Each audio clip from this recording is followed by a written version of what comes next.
Meeting of the Security Council is called to order.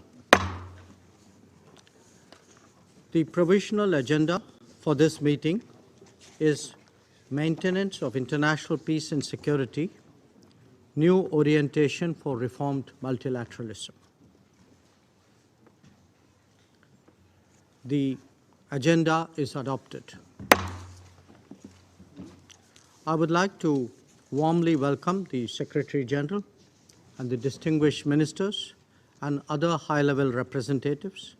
Your presence today underscores the importance of the subject matter under discussion.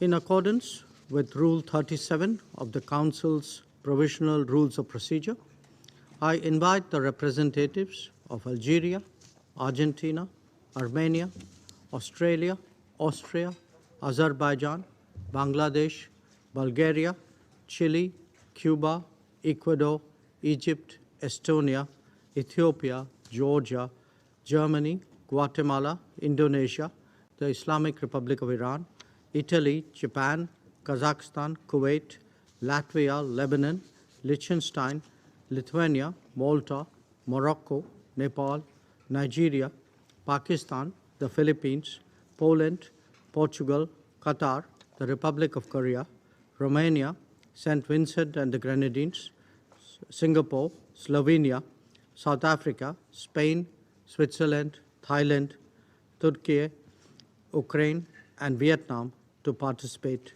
in this meeting. It is so decided. In accordance with Rule 39 of the Council's Provisional Rules of Procedure, I invite His Excellency, Mr. Chaba Koroshi, President of the United Nations General Assembly, to participate in this meeting. It is so decided. The Security Council will now begin its consideration of Item 2 of the agenda. I wish to draw the attention of Council members to document S/2022/880, a letter dated 25 November 2022 from the Permanent Representative of India to the United Nations, addressed to the President of the Security Council, transmitting a concept paper on the item under consideration. I now give the floor to the Secretary General, His Excellency, Mr. Antonio Guterres. Mr. President, Excellencies, ladies and gentlemen, strengthening multilateralism to address today's global challenges has been my highest priority since assuming office as Secretary General. My report on our common agenda and the process it has initiated are aimed above all at reinvigorating multilateralism to deal with today's interconnected threats. Mr. President, even during the darkest periods of the Cold War, collective decision-making and continuous dialogue in the Security Council maintained a functioning, if imperfect, system of collective security. The international system created after the Second World War succeeded in preventing a military conflict between the major powers. States armed with nuclear weapons cooperated to cut their numbers, prevent proliferation, and avert a nuclear catastrophe. Peacemaking and peacekeeping by the United Nations helped to end conflicts, saving millions of lives. Notwithstanding this important progress, we are still grappling with many of the same challenges we have faced for 76 years. Interstate wars, limits to our peacekeeping ability, terrorism, and a divided collective security system. And at the same time, conflict has evolved dramatically. We have seen fundamental changes in how it's fought, by whom, and where. Lethal weapons are cheaper and more sophisticated than ever, and humankind has the capacity to annihilate itself entirely. The climate crisis, on the other way, is now contributing to conflict in a host of ways. The negative implications of digital technologies are proliferating. Misinformation and hate speech poison democratic debate and fuel social instability. Many elements of modern life are weaponized: cyberspace, supply chains, migration, information, trade and financial services, and investments. Frameworks for global cooperation have not kept pace with this evolution. Issues quickly become zero-sum and polarizing. Our toolbox, norms and approaches need upgrading. Mr. President, the UN 75th Declaration asked me to make concrete recommendations on a broad range of threats on land and at sea, in space and cyberspace. In response, as part of my report on our common agenda, I proposed a new agenda for peace, and I hope to submit this to Member States in 2023. The new agenda for peace will take a long view and a wide lens. It will speak to all Member States and address the full range of new and old security challenges that we face, local, national, regional and international. It will examine ways to update our existing tools for mediation, peacekeeping, peacebuilding and counterterrorism. And it will also look at new and emerging threats in less traditional domains, including cyberspace and outer space. The new agenda for peace will recognize the links between many forms of vulnerability, human rights, state fragility, and the outbreak of conflict. It's our opportunity to take stock and to change course. Because business as usual does not mean things will stay the same. In a world where the only certainty is uncertainty, it means things will almost certainly get far worse. The new agenda for peace will aim to address a host of tough questions. It will articulate a vision for the United Nations work in peace and security for a world in transition and a new era of geopolitical competition. It will set out a comprehensive approach to prevention, linking peace, sustainable development, climate action, and food security. It will consider how the United Nations adapts its peace and security instruments to an era of cyber threats, information warfare, and other forms of conflict. It will look to Member States for new frameworks to reinforce multilateral solutions and manage intense geopolitical competition. It will call for new norms, regulations, and accountability mechanisms to strengthen the multilateral system in areas where gaps have emerged. And it will consider how we can further engage with non-state actors, including the private sector and civil society, to meet the challenges of our day. The new agenda for peace will also consider how the UN's existing toolbox can be enhanced. The Black Sea Grain Initiative shows that the United Nations still has a unique and important role in brokering solutions to global challenges. We must build on and expand such innovative approaches. Our existing tools and operations also have enormous value and have contributed to saving many lives. We must do everything we can to invest in them and adapt them to new realities. Where they fail, it is often because they are asked to do the impossible. And I look forward to further discussions with Member States on this important process. Monsieur le Président. Mr. President, preparing for the future is a challenge for the entire United Nations. The Member States are working with determination to evolve the intergovernmental organs depending on the needs and realities of the present day, and I welcome the negotiations that have been taking place in the General Assembly since 2008. A majority of Member States are now conscious that the Security Council should be reformed to reflect contemporary geopolitical realities.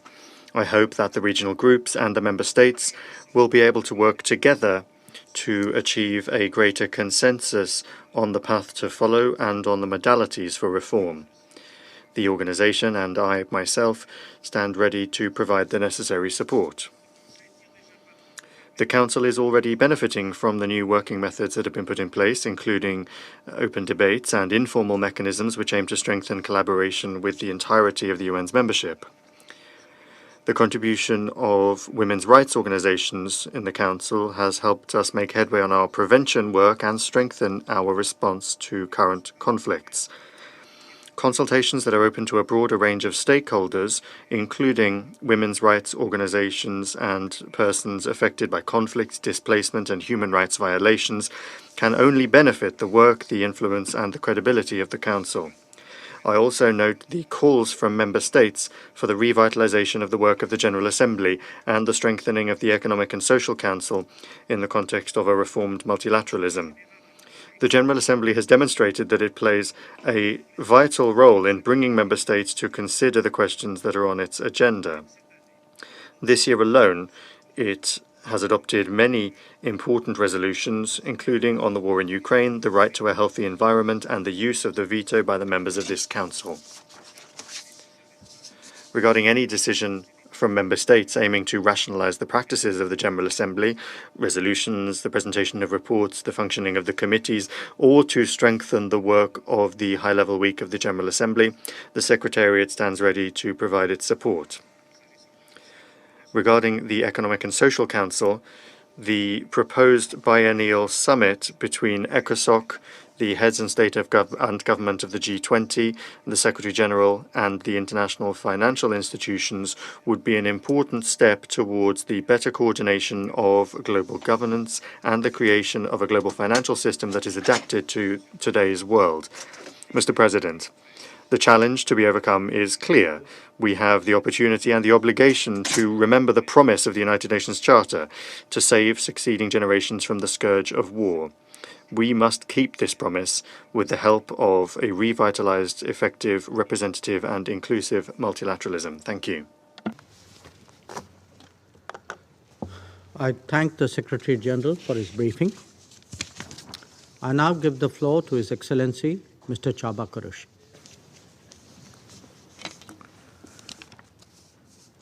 Thank you much, Mr. President. Mr. Secretary General, Excellencies, distinguished delegates, I thank Minister Jai Shankar and the Indian mission for organizing this critically important debate. I also commend India and the 4 other outgoing Security Council members, Ireland, Kenya, Mexico and Norway, for your important contributions to international peace and security over the past 2 years. Mr. President, we are at a watershed moment for multilateralism, at a historic crossroad. The international rules, norms, instruments, and institutions that have guided interstate relations for over 75 years are facing deep, sometimes you would say existential questions of relevance at a time when the world needs the most. But as we emerge from the COVID-19 pandemic, grappling simultaneously with the climate crisis and protracted debt, food, and energy emergencies, one thing is clear. These global challenges are far too great for any one nation to handle alone. Our best hope, our only hope, is always to find a multilateral solution designed in line with the United Nations Charter and international law. Let us recall that the actions you take here in the UN impact the 8 billion people out there. You are to improve the lives of the people who count on you, and you are to do so at the time of profound global change and polarization. But, Excellencies, just as your actions have profound effects across the globe, so too does your inaction. Inaction in the General Assembly, or more frequently, in the Security Council. Too often, sharp geopolitical divides have prevented responses and progress in the Council. The question I have for this Council is simple. Will these rifts continue to upstage your collective ability to maintain international peace and security? A reminder of our mission hangs above you daily. Will you choose Percock's phoenix rising from the ashes of war? Or the pain and destruction depicted in Picasso's Guernica just beyond these doors? Mr. President, multilateralism can work, but it must work better. The 193 member states of the General Assembly have placed their trust in the 15 of you. As members of the General Assembly and of the Security Council, they elected the majority of you, entrusted the rest of you through the Charter. They expect each of you to act for the good of all, to uphold the UN Charter. You have done so in countless occasions. In doing so, you have saved countless lives. Just last week, you decided to establish a humanitarian exemption across UN sanctions regimes. This will have a direct impact on so many people living under dire conditions. Yet, there are examples of failed collective actions as well. And let me mention just one of those. As we approach 10 months of the war in Ukraine, not a single Council resolution has been adopted to mitigate the exact type of crisis the UN was created to prevent. Excellencies, for the UN to reinforce its relevance, its raison d'être, it must deliver solutions for the end users, for all of the 8,000 million of them. The people we serve do not really organize their lives into boxes labeled human rights, development, or peace. It is our responsibility, individually and collectively, to respond to that complexity. It only makes sense that we collaborate across bodies, organs, and processes, and build on efforts already underway. This so-called veto initiative has opened an important door for the new form of collaboration and accountability. The Assembly has been obliged to step up when decisions by the Council are blocked. Following the mandate given by the Member States, I will always convene a formal debate on the use of veto in the 77th General Assembly. This will allow Member States to reflect on the initiative, on how to bring our two organs working closer together, discharging their functions in support of both peace and prosperity. Outside this chamber, Member States are participating in 15 negotiating processes on the range of issues from counterterrorism to health, sustainable development, and digital governance. Several of the co-facilitators sit around this table today. One of those processes is the intergovernmental negotiations on Security Council reform, with the participation of all 193 member states. It has been a mandated duty for the General Assembly for many years, but the outcome is still less than what was expected. During the high-level week in September, more than one-third of world leaders highlighted the need for Security Council reform. I fully support today's focus on tangible steps that member states can take.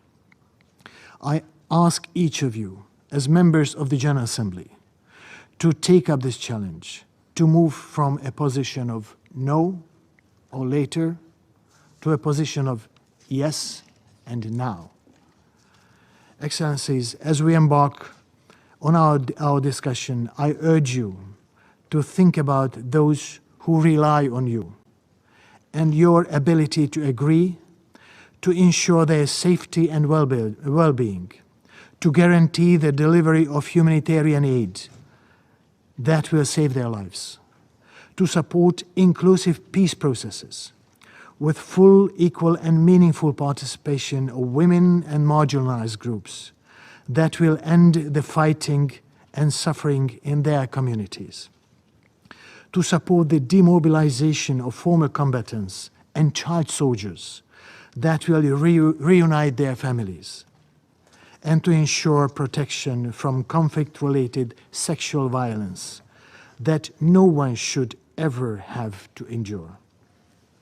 There is nothing more uncertain in its success than to take the lead in the introduction of a new order of things, as the adage goes. For us today, I would add, there is nothing more necessary. Deadlock translates to a dead end for the millions of children, women, men, and families who are all suffering the consequences. They are putting their trust in us to step beyond power dynamics. I'm imploring you to respond by prioritizing dialogue and diplomacy, to trade your political differences for genuine political will to find solutions, to go beyond the calculations of distrust and old rivalries, to focus on what unites us all. Together with my office, I stand ready to support member states in that, in any way possible. Thank you, Mr. President. I thank His Excellency, Mr. Qureshi, for his briefing. I shall now make a statement in my capacity as the External Affairs Minister of India. Honorable Ministers, Excellencies, thank you all for joining us at today's open debate of the Council on a topic of growing relevance. I particularly appreciate the presence of the UN Secretary General and the President of the 77th UN General Assembly. This is a reflection of the importance of the subject at hand. Excellencies, we have convened here today for an honest conversation about the effectiveness of multilateral institutions created more than 75 years ago. The question before us is how best they can be reformed, particularly as the need to reform is less deniable with each passing year. This debate and its outcome will not only help determine what kind of United Nations we wish to see, but also what kind of global order that best reflects contemporary realities. The need for a new orientation for a reformed multilateral system, or norms, as we titled it, flows from this widespread recognition. While the matter concerns the fullest constituency of member states, the Security Council too has an important stake in the consideration of this crucial question, because at the end of the day, it has direct implications for maintaining international peace and security. And it is in the fitness of things that such a discussion takes place as an open debate. All of us are aware that the question of equitable representation on and increase in the membership of the Security Council has been on the UNGA agenda for well over 3 decades. While the debate on reforms has meandered aimlessly, the real world, meanwhile, has changed dramatically. We see that in terms of economic prosperity, technology capabilities, political influence, and developmental progress.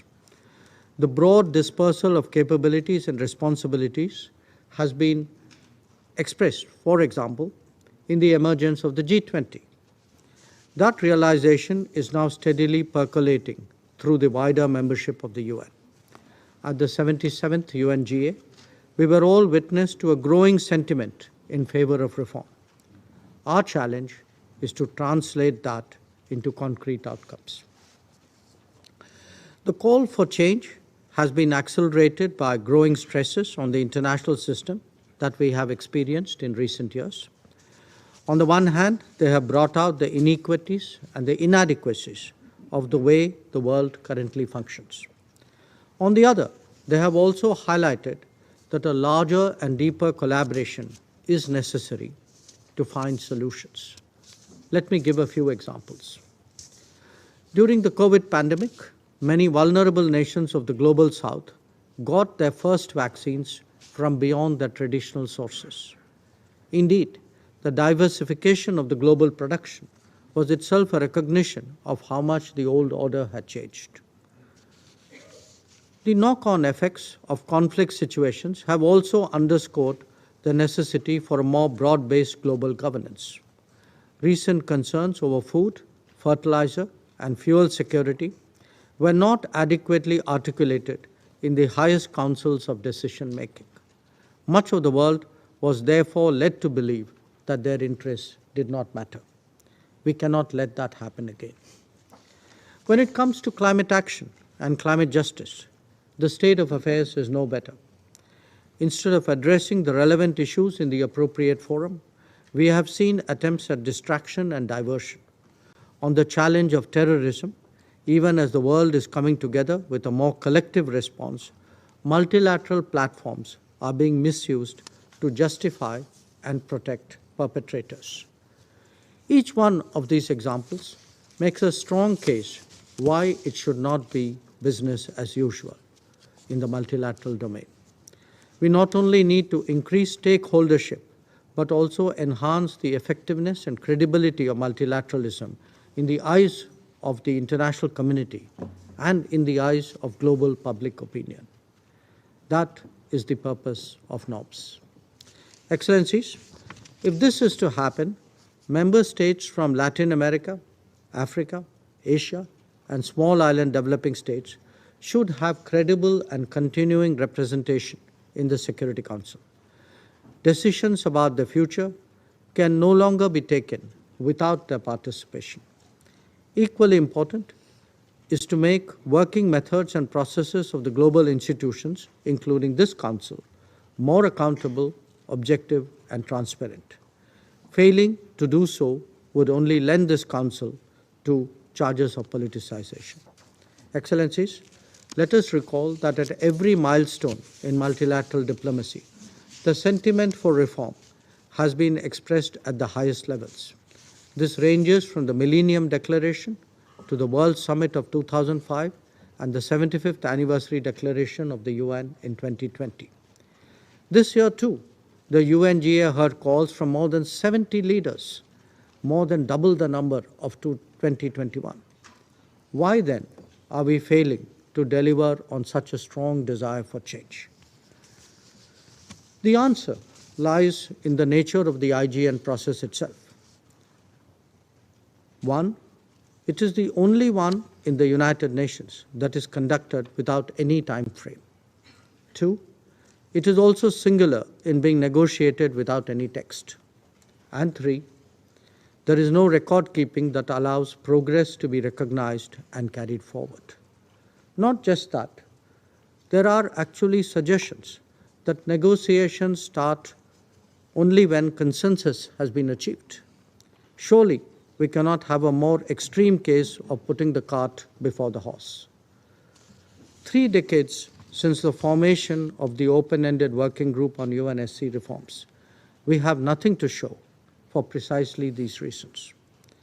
This is creating an intense sense of frustration among the wider membership. Attempts to propose piecemeal changes will not be accepted by them as an alternative. Excellencies, the UN Secretary General has rightly called for, I quote, transforming this moment of crisis into a moment of multilateralism, unquote. But that moment must capture this sense of change and not remain a prisoner of the past. After all, our common agenda and the summit of the future will only deliver results if they respond to the growing calls for reform multilateralism. Reform is the need of the day, and I am confident that the Global South especially shares India's determination to persevere. I thank you, and I now resume my duties as a chair. I resume my function as the President of the Council. I now give the floor to Her Excellency, Ms. Noura bint Mohammed Al-Kabi, Cabinet Member and Minister of Culture and Youth of the United Arab Emirates. Mr. President, at the outset, I would like to thank India for organizing this open debate, and I am grateful to the Secretary General, Mr. Antonio Guterres, and the President of the General Assembly, Mr. Shaba Qureshi, for their briefings. Allow me to also congratulate you and the Indian mission on a very successful 8th term on the Security Council. Your voice in this chamber is necessary, and the United Arab Emirates reiterates its endorsement of India's bid for permanent membership of a reformed Security Council. Mr. President, since 1945, multilateral system anchored in the United Nations and based on international law has evolved into a large and complex architecture To multilateralism's great credit, our institutions and responses have adapted and expanded over time to address humanity's emerging needs. Yet, any survey of the global landscape reveals the widening gap between the aspirations of multilateralism and contemporary reality. To begin addressing the disconnect, reform must adapt the multilateral system to three fundamental dynamics. First, the global South is severely disadvantaged in multilateral governance. That is particularly stark here in the most consensual UN organ for maintaining international peace and security. The Security Council structure is not reflective of geopolitical reality or the international community's diversity. As a result, the Arab world and Africa, the regions with the most at stake in the Council's agenda, are still disenfranchised in both categories of membership. The same applies to the Bretton Woods institutions, where an outdated formula to determine voting shares preserve a deeply unrepresentative governance structure, creating a situation where the developing world's two largest economies are profoundly underrepresented. Second, rising geopolitical tensions threaten cooperation on pressing global challenges. Inherent in the founding vision of the Council is a notion that pervades the entire multilateral system. Regular interaction, and for the major powers, a privileged position, would incentivize peaceful and sustained international cooperation. However, escalating polarization is increasingly disrupting critical multilateral process. Here in the Council, for example, consensus is becoming more difficult around issues that usually produce unanimity, such as vital mandate renewals for peace operations. Likewise, coordination within international financial institutions is suffering, including with regards to multilateral action on the on the $2.5 trillion debt crisis looming over the global South. Third, middle powers, developing countries, and smaller states are increasingly stepping up to ensure continued multilateral dialogue and progress. That was evident in the G20 summit in Bali, Turkey's work with the Secretary General on the Black Sea Grain Initiative, and at the COP27 in Egypt, particularly with the historic inclusion of loss and damage as an agenda item. Similarly, in recent years, elected members of this body have assumed greater responsibility for drafting and negotiating outcomes documents that has helped break deadlock and produced more inclusive and responsive text and some landmark Council decisions. As the UAE minister responsible for our efforts on the protection of cultural heritage and conflict, I am especially grateful to Italy for its partnership with France on Resolution 2347. Mr. President, the multilateral system is an extraordinary achievement. When the Nobel Committee awarded Kofi Annan and the UN the Peace Prize in 2001, it explained the delay by confessing the UN could have won the award so often that in the end it never did. In many parts of the world, it has restored peace, rebuilt societies, eradicated disease, and fought hunger. That is only part of what we lose by not committing to meaningful change. Invariably, the starting point for reform is equitable representation and decision-making and norm setting, but it is just a starting point. Beyond that, multilateralism must adapt to a world where non-state actors influence global processes. Climate change, the pandemic, food insecurity, and the debt crisis all underscore the need for more public-private partnership. Likewise, civil society organizations reinforce multilateral action around the world with vital work, for example, in the Mosul, where the UAE is partnering with UNESCO to restore cultural heritage. I witnessed firsthand just how dependent reconciliation and peace building are on civil society. Mr. President, reforming multilateralism will not be easy. Concrete outcomes will require us all to make concessions and agree to compromise. whether at the intergovernmental negotiations or the general review of codes. But like all of us here, we have heard the growing calls for reform and recognize that resisting them means running on borrowed time. We also know that the UN and arguably the entire multilateral system came out of one of the bleakest periods in human history. Today, the world faces what the Secretary General called our biggest shared test since the Second World War. We must heed his warning with the determined ingenuity that in humanity's hallmark and work collectively to ensure that multilateralism is fit for purpose in the 21st century. Thank you, Mr. President. I thank Her Excellency, Ms. Al-Kabi, for her statement. I give the floor to Her Excellency, Ms. Linda Thomas-Greenfield, Permanent Representative of the United Nations and member of President Biden's cabinet. Good. Thank you very much, Minister Jaishankar, and thank you for choosing to focus on the future of multilateralism and the importance of UN reform during your presidency. I'd like to welcome you here in India's last month on the Council and congratulate India for a successful 2-year tenure on the Council. And thank you, Secretary General, for your briefing, and President Qureshi for your briefing and efforts to advance a UN that is flexible and that is fit for purpose. What does it mean for a 77-year-old institution to be fit for purpose? What is ultimately the purpose of the United Nations? In 1945, when delegates from around the world met in San Francisco, President Truman outlined that purpose in his opening remarks. This conference, he said, will devote its energies and its labors exclusively to the single problem of setting up the essential organization to keep the peace. To keep the peace. That was our original purpose. Of course, we've not always succeeded. Wars have still started, including one by a permanent member of the Security Council this past year. Deadlock has often prevented progress. Human suffering has persisted. But at the same time, we have also seen enormous success in realizing the original vision of the UN Charter, a vision that expanded beyond maintaining peace and security to include human rights, the rule of law, and development.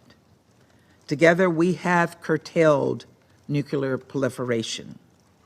Together, we have adopted the Universal Declaration of Human Rights. Together, we sent UN peacekeepers to stop mass atrocities, and we forged truces and permanent peace agreements through negotiation and mediation. Together, we have lifted over 1 billion people out of poverty and provided humanitarian aid on a scale that no single country could contribute alone. These are remarkable accomplishments. But with the state of the world today, they cannot leave us satisfied. We have to contain climate change, eliminate the COVID-19 pandemic, and end the global hunger crisis. We have to defend human rights, improve humanitarian efforts, address persistent pandemics, prevent the next pandemic, and most important of all, defend the UN Charter and hold those who seek to undermine it accountable. To do this, the United States believes we can and must advance an affirmative agenda for the future of the United Nations. Our hope is to build consensus around a future we collectively seek, a future where we all uphold the UN Charter, a future where we solve the consequential global challenges of our time, like food security, global health threats, extreme poverty, sustainable development, and conflict mediation. A future where we safeguard our shared interconnected resources. A future where we champion universal respect for human rights. To see this future, we need to strengthen the United Nations. So the United States is pursuing a UN modernization agenda consistent with this vision, one that includes Security Council reform. That is why, during a visit to the UN's birthplace in San Francisco, I laid out our 6 clear principles of responsible behavior for Security Council members, including our commitment to refrain from the use of the veto except in rare and extraordinary circumstances. These are standards we're setting for ourselves and what we welcome all of you to hold us to. It's why we were proud to co-sponsor an initiative by a group of forward-leaning countries, spearheaded by Liechtenstein, that requires the General Assembly to convene a meeting after any veto has been cast. And it is why at this year's General Assembly, President Biden announced that the United States supports Security Council expansion in both permanent and non-permanent categories, including permanent membership for Africa and for Latin America and the Caribbean. The Security Council should reflect our global realities today, not the global realities of 77 years ago. But given how difficult Security Council reform will be to reach, we must be flexible in our approach to change. As President Hiroshi said during last month's General Assembly debate on this topic, Security Council reform can only be achieved if major groups and member states are willing to make compromises from their long-held positions. As you know, I have begun a series of wide-ranging consultations with member states, regional blocs, and reform groups to discuss both expansion proposals and other ways to make the Council more effective, transparent, and inclusive. We're open to creative ideas and to credible, sensible, and politically viable paths forward. This is a listening tour to hear ideas from all members, as it is critical that everyone sees himself in the process. I'm looking forward to continuing these engagements, including through the intergovernmental negotiation process. I'm thankful to the incoming IGN co-chairs, Kuwait and Slovakia, for answering the collective UN membership's call for change, and I look forward to working together in the months ahead. Of course, the United Nations is not the only Security Council, the United Nations is not only the Security Council, far from it. And just as the Council needs to be updated for our modern era, so too must we reform and reinvigorate the UN system more broadly. We need to develop a more robust and responsive global health security architecture to prevent and respond to future pandemics. We need to make the UN development system more coherent and accountable. We need to make the UN humanitarian system more responsive, effective, and efficient to meet the extraordinary humanitarian needs brought on by conflict, displacement, migration, and a rapidly changing climate. The Secretary General's initiative, Our Common Agenda, is a welcome vehicle for this conversation. Thank you, Secretary General. We believe it can serve as a foundation for this important discussion and the work ahead. This next year, let us commit to doing this work. Let us build a new consensus, one that would propel us toward the Secretary General's Summit for the Future, with both a renewed commitment to the Charter and a shared vision for a stronger UN system. Let us build a United Nations for our children and their children, for them to be proud of, one that fosters a more peaceful, more open, more prosperous world for us all. Thank you, Mr. President.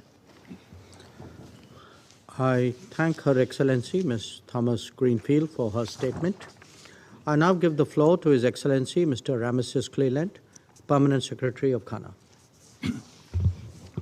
Mr. President, Minister of External Affairs of India, I begin by congratulating you and the delegation of India on your presidency of the Security Council for the month of December. We welcome the focus of today's open debate and support its intention to reinforce discussions on the kind of orientation required to realize the much-anticipated reform of the multilateral system. We thank the Secretary General, His Excellency Antonio Guterres, for the depth and clarity of his statement, as well as His Excellency Shaba Kirosi, President of the General Assembly, for his insightful remarks. Mr. President, 77 years ago, the founding fathers of the United Nations bequeathed to us a multilateral system which was designed to ensure global peace and stability. This system was anchored on the absolute prohibition of the unjustified use of force, as well as the search to realize the aspirations of a more interdependent world. When we look across history, we see over the years the coordinated efforts that have been made for the maintenance of international peace and security, the promotion of international rule of law, and the prevention of a calamitous world war. We can only conclude that the founders were right in their ambitions and largely justified in their tireless efforts in San Francisco. However, we are also not oblivious to the fact that the nature and frequency of global crises in the post-1945 era have evolved. Today, we are witnesses to complex, interacting, and reinforcing crises that range from sharp geopolitical differences, the escalated risk of nuclear weapons, increasing asymmetrical and transnational conflicts, widespread and systematic violation of human rights, debilitating pandemics, and the adverse effect of climate change on food systems, livelihoods, and the general management of societies. The challenges of the present era underpin the need for comprehensive and integrated reform of all the pillars of the multilateral system, especially the peace and security architecture, as well as the development and financial systems. We will indeed be remiss if we should lose sight of the fact that inadequacies in one pillar will certainly have consequences for the overall effective functioning of the multilateral system.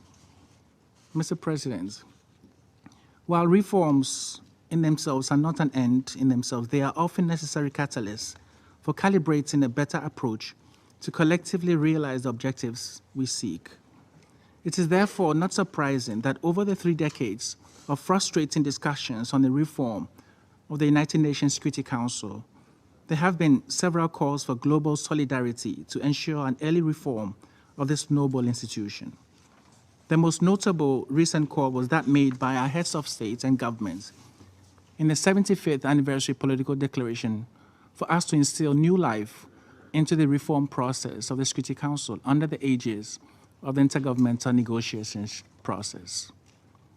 In recalling the convergence of this global aspiration, we also reiterate the call by President Nana Addo Dankwa Akufo-Addo to this council a few weeks ago on the need, I quote, to revisit the vexed issue of the reform of the United Nations system, especially the Security Council, and to do so on the basis of the African Common Position on UN reform as enunciated in the Azowini Consensus. If indeed the authority of this council, which in recent times appears to have been devalued because of its anachronistic structure, is to be restored. End of quotes. Ghana believes that the conversations around the reform of the Security Council must necessarily be underpinned by the imperatives of Africa's arguments, which is the only continent without a permanent membership of this council. The historical injustice to the 54 member states of Africa, with a population of more than 1.3 billion and a combined economy in excess of $3.5 trillion must be prioritized. Africa, like all those that hold permanent membership of this council, while even under colonial domination, played a veritable role in the successful end of the Second World War in resources and the several lives sacrificed. We are encouraged by the positive statements by several world leaders at the recent high-level week of the General Assembly and urge that the process of reform must yield real changes to the structure and practices of the Council across the 5 clusters of reform under discussion in the IGN process in an effort to make it innovative in its approach. We also welcome the Secretary General's report on our common agenda, including a new agenda for peace. And we believe a good faith engagement by member states on these proposals could help bring about a new orientation in the nation focus of the peace architecture. It is important that a reformed Security Council aspires to operate differently, and we must avoid putting old wine in new wineskins and vice versa. Mr. President, there were many assumptions underpinning the multilateral system, which today do not hold. In seeking new orientations for a reformed multilateralism, therefore, we should be cognizant of the assumptions we establish as basis for reforms. In this regard, we need to acknowledge that the challenges of today are beyond the reach of any few powerful countries to resolve. It requires a shared responsibility and a common understanding for their resolution. We therefore believe that the General Assembly, which is the most representative organ of the UN, should be made to find new space in the reform agenda, and regional arrangements which were envisaged under Chapter 8 of the Charter as effective collaborators of the collective security mechanism would need to be worked with more closely than ever before. For instance, we cannot attempt any legitimate resolution of terrorism on the African continent without the collaboration of institutions of the African Union and regional economic communities such as ECOWAS. Also, emerging threats and a clarified understanding of the impact of other crises on peace and security imply that a reformed multilateralism would need to embrace an integrated approach to peace and security that accommodates the linkages from climate change, global public health emergencies, and financial meltdowns. Furthermore, a renewed multilateral system should take into consideration several of the international developmental institutions and processes outside the UN, including the Bretton Woods institutions that are failing to adequately respond to the pressing needs of the peoples of the world, especially those of the developing world. When there is a global financial and food crisis, as we are presently experiencing, it should be expected that further down the road, there would be greater manifestations of socio-political instability, diminished capacity for conflict management, and further conflicts. Mr. President, in concluding, therefore, Ghana believes that a holistic renewal of multilateralism characterized by the inclusion of new concepts across the pillars of the work of the United Nations is necessary to get us much closer to having multilateralism work for all and not only for a few. Time is not on our side, and we need to act now. I thank you. I thank His Excellency, Mr. Cleland, for his statement. I now give the floor to the representative of Brazil. Your Excellency, Minister Jaishankar, President of the Security Council, distinguished President of the General Assembly, Secretary General, Ministers, Excellencies, colleagues. I would like to start by commending India for organizing this very timely high-level debate, and the President of the General Assembly and the Secretary General for their instigating remarks. Mr. President, Minister Carlos França has asked me to convey to you his deep regrets at not being present at this debate, as was his intention, for Brazil attaches the highest importance to our subject matter today. Mr. President, the post-war global governance structure was created in an entirely different international context than that which we face today. Equally challenging and complex, but very, very distinct. The crises we have been facing and may yet face in the not-too-distant future, whether related to health, climate, economic and trade issues, or peace and security, have clearly demonstrated that the world has changed at a much faster pace than multilaterally agreed norms and rules, as well as the governance structures of multilateral institutions responsible for negotiating solutions and setting these rules. As a result, the international community remains unable to provide timely and effective coordinated solutions to old and new challenges that affect us. So much so that we begin to lose the confidence of our peoples, and indeed, the entire fabric of multilateralism seems to be unraveling.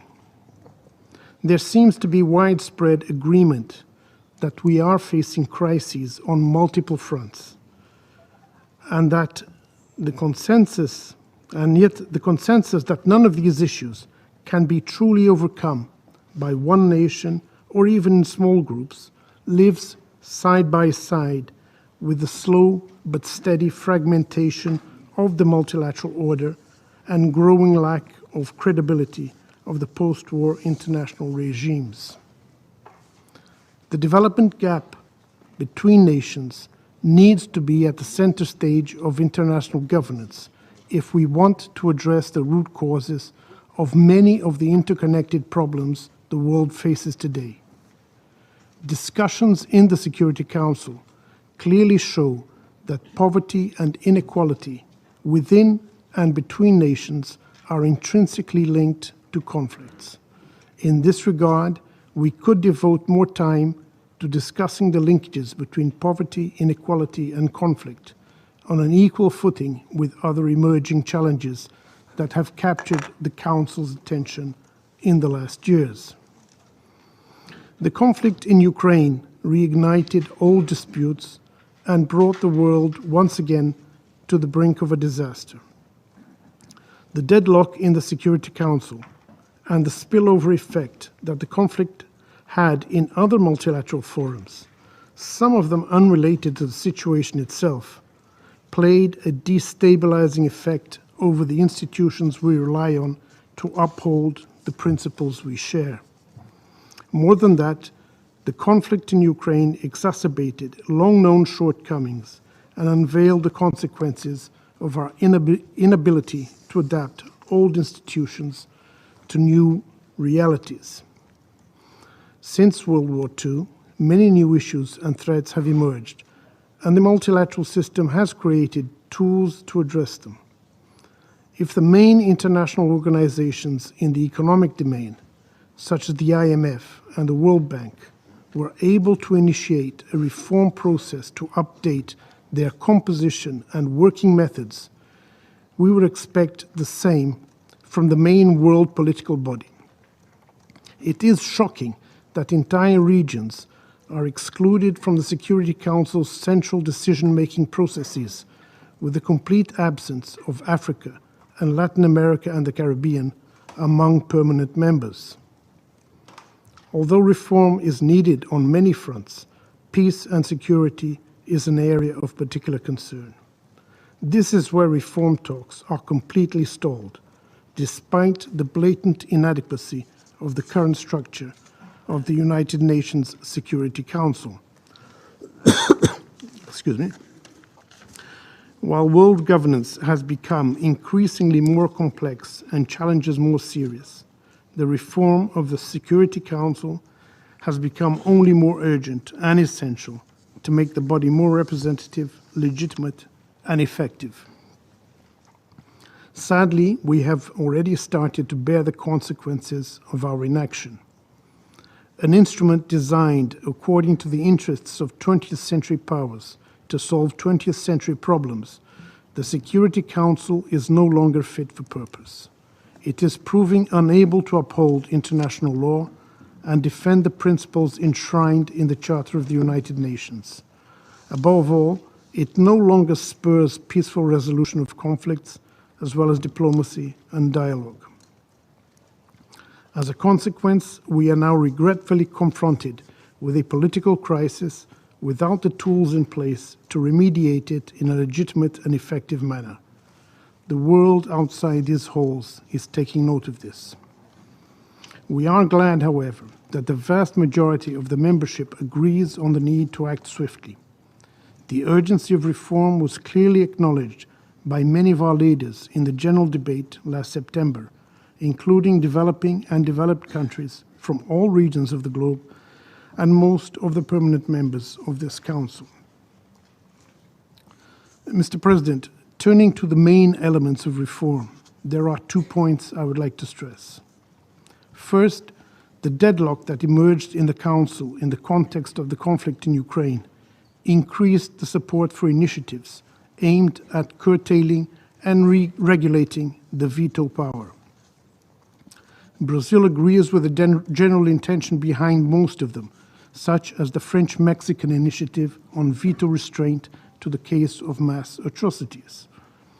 The veto, however, is rather an expression of the great divide that stalls the Council than the main reason why the organ has become ineffective. A veto is cast only after diplomacy and dialogue have not prospered. This brings me to my second point. The composition of the Security Council remains the central and most important issue of the reform.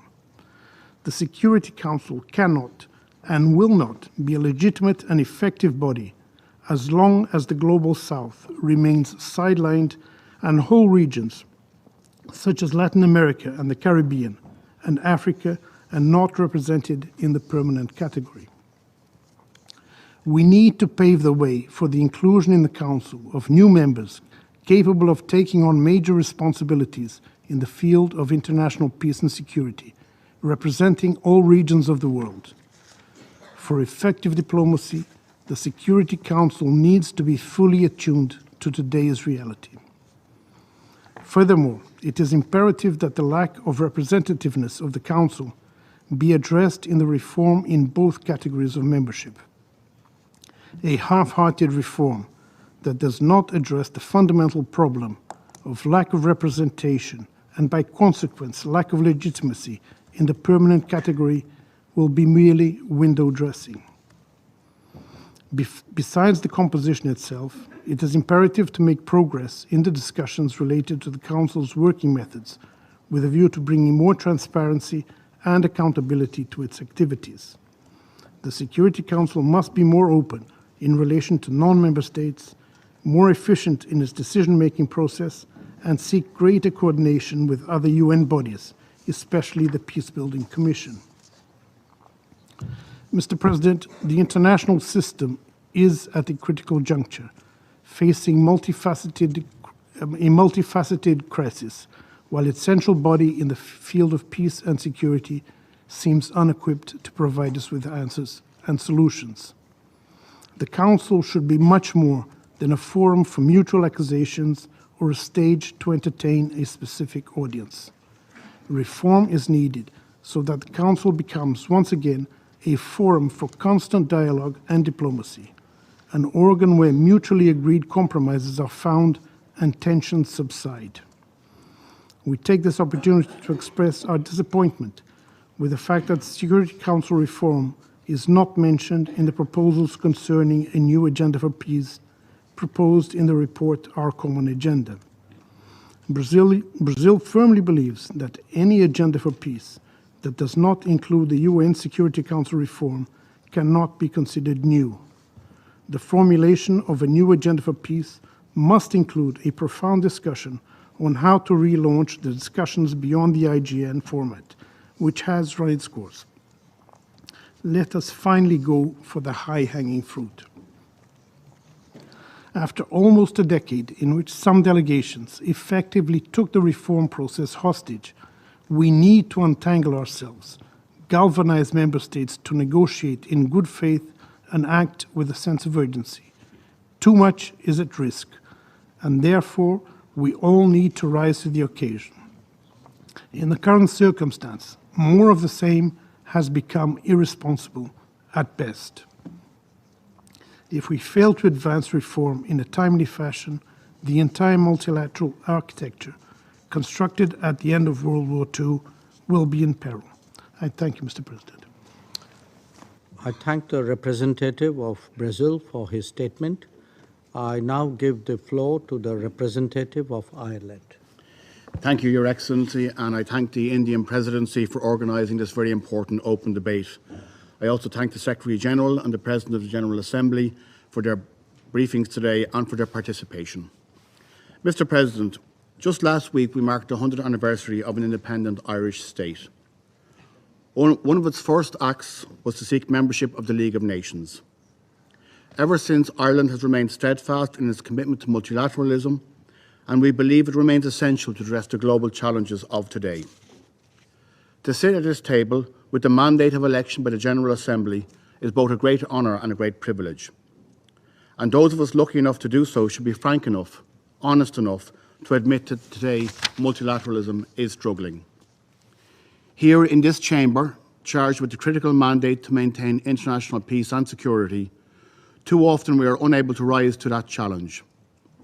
During the last 2 years of our term, we have seen Russia's invasion of Ukraine in clear violation of the UN Charter, a vetoed climate and security resolution, continued resistance to the Women, Peace and Security agenda, and no progress on realising a two-state solution to the Israeli-Palestinian conflict, despite monthly discussions on this issue. There is therefore much room for improvement. Madam President, I would like to make 3 points. My first is that multilateral institutions and the rules and norms that underpin them must evolve to face the realities of today. Reform is never easy, but where there is political will, we have seen that it is achievable. In April, we were pleased to be part of the core group of states led by Liechtenstein, which brought the veto initiative to the General Assembly. The adoption of that resolution was a significant step towards increased scrutiny of veto use and indeed of this Council. Last month in Dublin, the political declaration on strengthening the protection of civilians from the humanitarian consequences arising from the use of explosive weapons in populated areas, known as EWIPA, was adopted by 83 states. The declaration is an important new instrument that will help to protect civilians from explosive weapons. And just last week, the Security Council adopted Resolution 2664, which will help to ensure that humanitarians can continue their vital work without fear of inadvertently falling foul of UN sanctions regimes. There are many other examples, but the lesson for this Council is clear. When we cooperate, when we act in good faith, progress is possible, reform is possible, and new norms can be established. Secondly, the Security Council itself is long overdue reform. This Council, as other speakers have said, simply does not reflect the world of today. Ireland has worked in close partnership with our African colleagues and our African partners on the Security Council. The historic and unjust underrepresentation of Africa on this Council must be addressed. Those that are most often the subject of Security Council discussions must have a meaningful representative say at this table. But a more representative Council will not be enough. We must also change how the Council takes decisions. Russia's illegal invasion of Ukraine is an affront to the principles on which this organisation was built. It is a violation of international law and the UN Charter, the very foundations of multilateralism. But as in so many other cases, the Security Council has been unable to respond to this outrage due to the use or threat of the veto. This cannot continue. The veto is an anachronism. It prevents the Security Council from implementing its mandate. It allows aggressors to evade accountability. The urgent calls for Security Council reform grow ever louder. They must not go unanswered. History will not judge us kindly if we allow this moment to pass. At a very minimum, all members of this Council, elected and permanent, should agree to refrain from blocking any draft resolution intended to prevent or stop mass atrocities. Finally, Madam President, the Secretary-General's Our Common Agenda offers a path forward. Ireland will play an active role in its implementation. We look forward to working with partners on the new agenda for peace.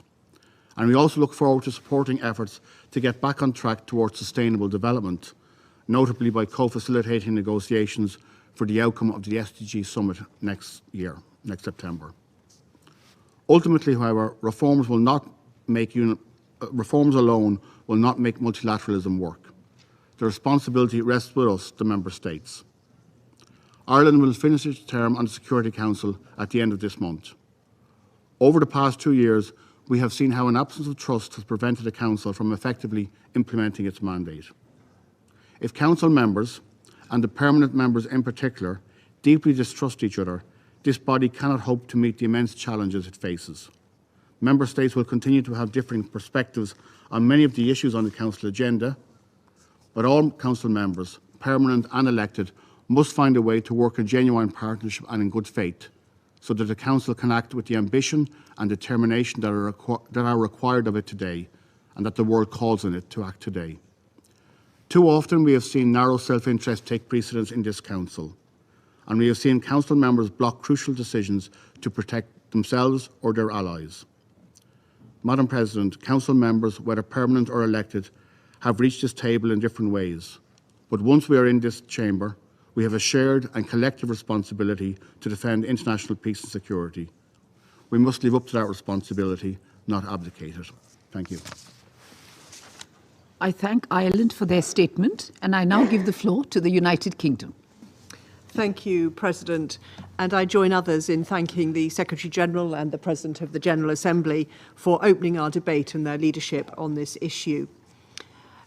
The UK has long supported multilateralism, and we remain deeply committed to it today.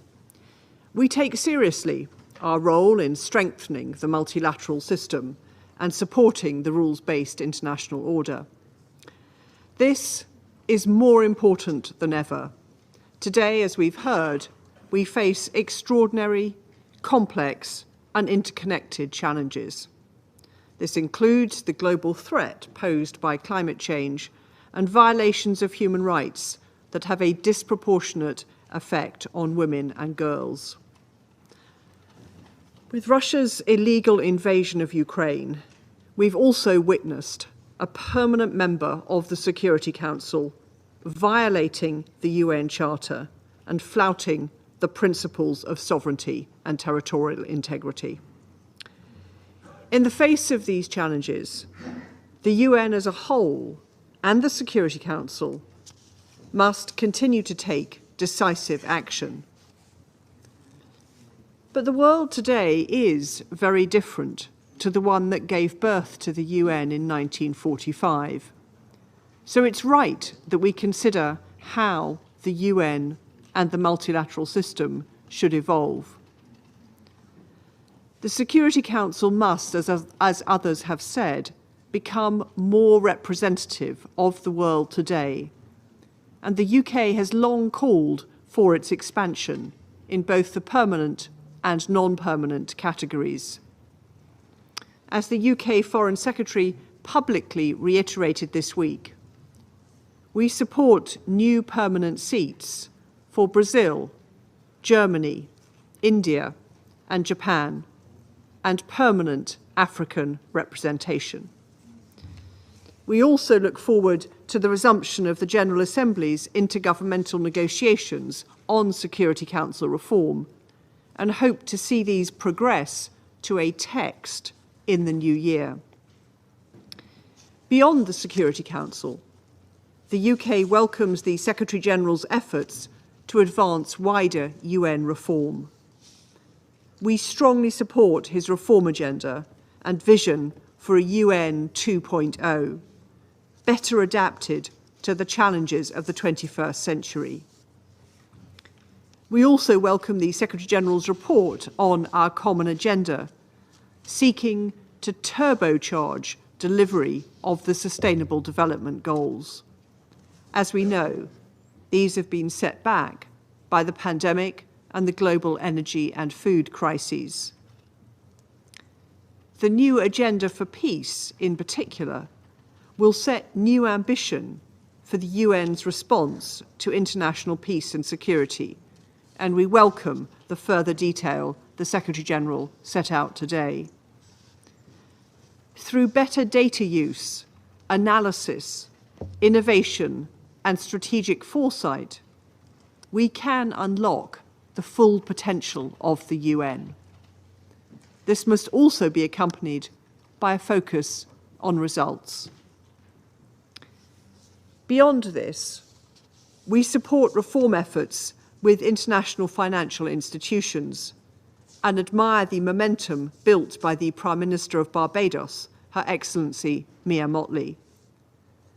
The UK is driving forward many of the objectives of the Bridgetown Agenda, including on greater finance provision, the G20's Capital Adequacy Framework Review, and on climate change financing. In closing, Madam President, I quote from the Foreign Secretary's speech this week: "We all benefit from the wisdom and compassion of those leaders who created the laws and institutions that prevent a relapse to the old order where the strong prey on the weak." So in conclusion, Madam President, we will continue working with our partners to ensure that the UN and the multilateral system as a whole is best positioned to respond to the complex challenges of today's world. And I thank you for convening today's debate. I thank the Ambassador of the United Kingdom for her statement, and I now give the floor to the Ambassador of France. Madame la Présidente. Madam President, thank you for organising this debate. I would like to welcome the participation of the Secretary-General and the President of the General Assembly. The international multilateral order is currently being undermined by those who support the idea that might makes right. The idea that an international system based on rules is the best way to guarantee our security and our prosperity is no longer obvious to everyone. The challenges that the international system faces, nevertheless, require collective responses. That's the case for economic and development issues, health, or indeed when it comes to the fight against climate change. France is deeply committed to a multilateralism that is based on international law in all of its dimensions, including human rights and humanitarian law. This is the best response to these common challenges. The reform of multilateralism, of course, also involves revitalizing the General Assembly, paying constant attention to multilingualism, and being wary when it comes to the risks of disinformation and the attitude that some states have to the maintenance of peace. In this context, the Security Council remains the cornerstone of our collective security architecture. I would like to restate firmly that France is in favor of a reform of the Security Council, as was restated by President Macron at the General Assembly. We support an expansion of the Security Council to take into account the emergence of new powers that have the will and the ability to shoulder the responsibility of a permanent presence on the Security Council. France thus supports the candidacies of Germany, Brazil, India, and Japan as permanent members. We also wish to see greater presence from African countries among the permanent members and among the non-permanent members. An expanded council could include as many as 25 members, which would make it more representative of today's world, while at the same time preserving its executive and operational nature. France calls for the new cycle of intergovernmental negotiations to lead to concrete and substantial results. This would mean us now moving forward on the basis of a text. While a permanent member of the Security Council is waging a war of annexation in violation of the United Nations Charter, many of us have called for a limiting of the veto in order to strengthen the ability of the Security Council to fully shoulder its responsibilities. It is with this in mind that France and Mexico from 2013 have been proposing that the 5 permanent members of the Security Council voluntarily and collectively suspend the use of the veto in the case of mass atrocities. This voluntary action would not require a revision of the Charter, but simply a political commitment from the permanent members. We call on all member states to support this initiative, which has already received the support of 106 member states. Madam President, allow me to conclude by quoting what Emmanuel Macron, the President, said before the General Assembly of the United Nations. Multilateralism means the rule of law, exchange among peoples, the equality of each and every one of us, and that is what allows us to build peace and to overcome each of our challenges. Thank you. France for his statement, and I now give the floor to the Ambassador of China.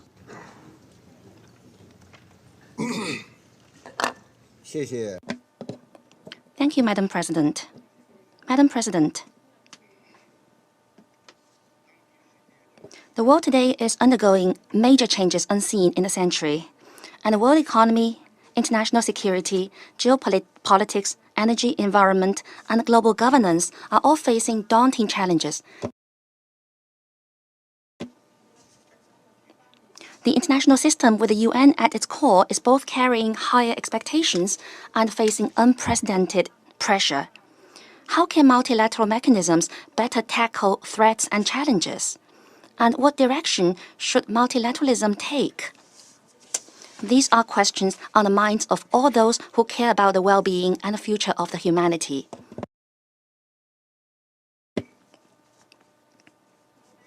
The essence of multilateralism is that international affairs are handled jointly by all, through consultation, and the future and destiny of the world jointly held by all countries. First of all, we must see that the world is facing various challenges today. Not because the purposes and principles of the UN Charter have become obsolete, but precisely because they have not been effectively implemented. Not because multilateralism itself has gone wrong, but precisely because the essence of multilateralism has not been truly practiced. True multilateralism means the world is one family, and the humanity has shared destiny. All countries should strengthen their unity under the UN banner to achieve common development, safeguard common security, and build a shared future. Seeking artificial decoupling is neither desirable nor feasible. Drawing lines based on ideology and forming camps and exclusive small circles targeting at certain countries run counter to the spirit of multilateralism and will only push the world toward division and confrontation.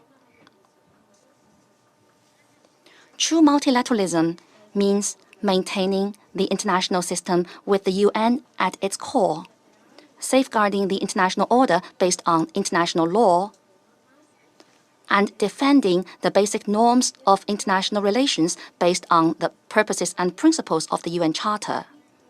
International rules should be based on international law and formulated by all, rather than unilaterally developed by a few and imposed upon the international community.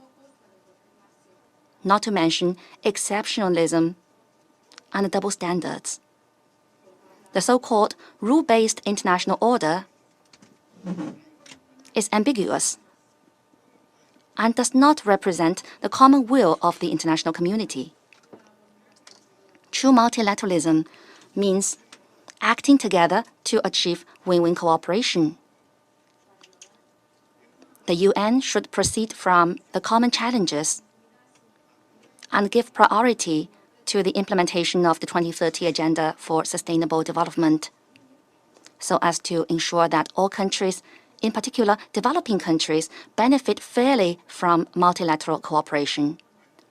The UN should be a platform for dialogue and cooperation, and no country should base its policy toward the UN on strategic gaming or unilaterally seek monopoly at the cost of other countries' interests.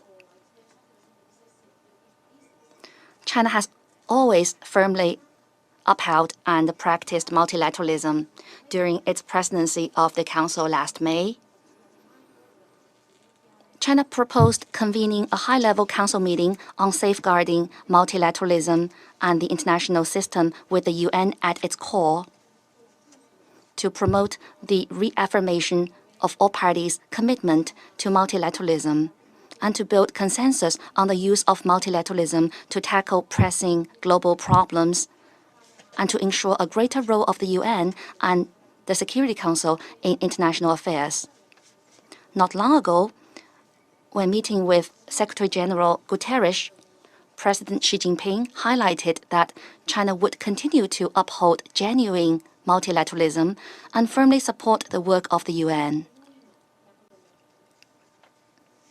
Madam President, The Security Council is at the core of the UN collective security system and an important platform for translating the ideas of multilateralism into actions. Under the current situation, it is shared expectation of the general membership for the Council to better perform its mandate entrusted to it by the UN Charter. In this connection, China would like to share a few observations. First, to improve the unity and cooperation of the Council. No matter how big the differences are, Council members should respect each other, adhere to dialogue and consultations, accommodate each other's concerns to the greatest extent possible, and avoid stoking division and confrontation. No matter how complicated the challenges are, it is always our greatest responsibility to stay united and work together to maintain international peace and security. Second, to adhere to political settlement of disputes. Pushing the Council to invoke Chapter 7 of the Charter or resorting to sanctions and other coercive measures are often not as effective as they should be. More efforts should be made in negotiation, good offices, and mediation, and the role of regional organizations in conflict prevention and resolution should be fully leveraged. The existing sanctions should also be reviewed, updated, or lifted in a timely manner in light of the development on the ground. Third, to focus on resolving the root causes of problems, the Council should not only be satisfied with daily crisis management, but also take comprehensive measures based on the causes of hotspot issues to help countries concerned improve governance, achieve sustainable economic and social development, and fundamentally eliminate the breeding ground for conflicts by promoting employment and improving people's livelihood, so as to promote peace through development. Fourth, to keep improving the Council's working methods. The most pressing need here is to systematically adjust the penholder system and to change the unjust and unreasonable situation that for long a few permanent members of the Council or political blocs are the penholders of most agenda items. Through the creation of co-penholders, jointly held and regularly rotated among permanent and non-permanent members,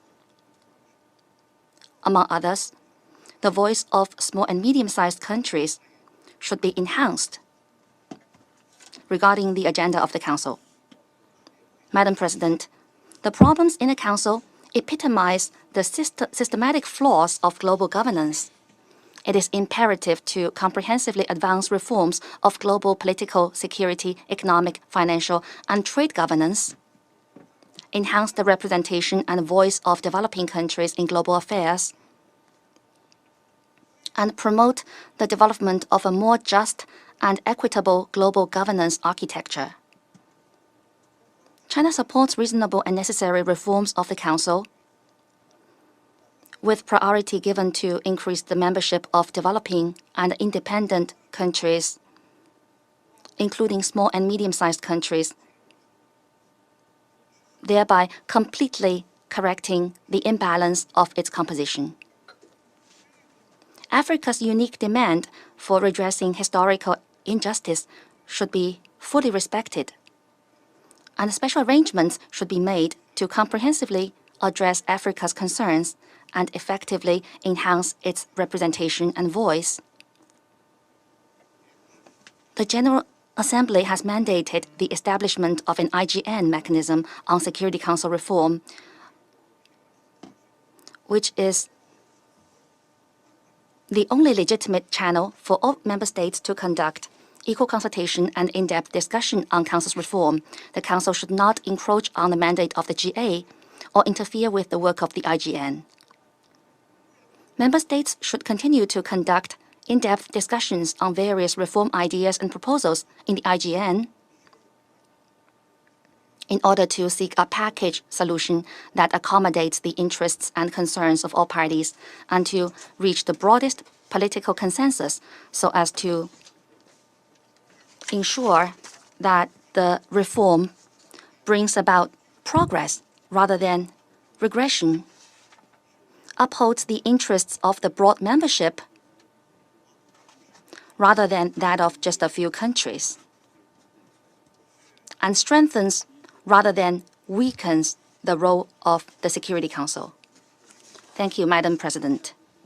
I thank the Ambassador of China for his statement, and I now give the floor to the Ambassador of Kenya.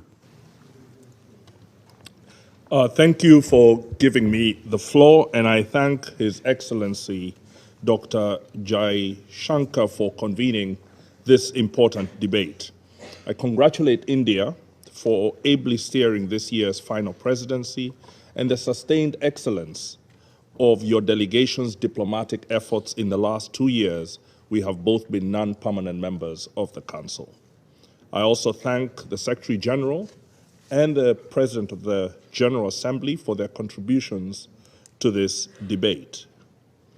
Madam President, as your concept note for this meeting makes clear, the need for reforms of the UN, including the Security Council, has been repeatedly embraced by our leaders. In declaration after declaration, they have stated their commitment to changes that enable multilateralism to be fit to meet the most urgent challenges. Regrettably, these changes have not been forthcoming. There are many different reasons for our lethargy and even resistance to change. But most important among them is the defense of the present global balance of power as reflected in our institutional arrangements. And that balance, or rather imbalance, between states and peoples is often the very cause or an important driver of the challenges that we need to solve. From climate change to the inequities and inequalities of the global financial and trading system, and to the abuse of military might contrary to international law, we are witness to the impunity of those who with more power over those with a deficit of it. We can also agree that there are serious deficits in the balance of responsibilities and in the balance of consequences.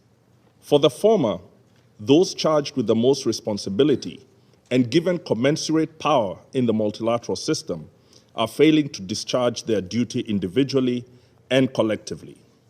For the latter, as in the effects of climate change, those who do not cause the problem are often the ones who most suffer from it. These imbalances were built into the United Nations and the Bretton Woods institutions at the end of World War II, with those occupying the commanding heights given responsibility to the collective. Almost 8 decades after the founding of the UN, they sometimes tried to balance their worldwide interests and their responsibilities. But as the challenges grow, fed to no small extent by the pursuit of their gain, they are unable to solve them and their appeals to collaboration ring hollow. Madam President, as a result of these imbalances, the world's confidence in our multilateral institutions is low and falling rapidly. In a visible manifestation of this unfortunate trend, we are witness to peacekeeping missions mandated by this Security Council facing heated popular protests against their perceived ineffectiveness in multiple countries.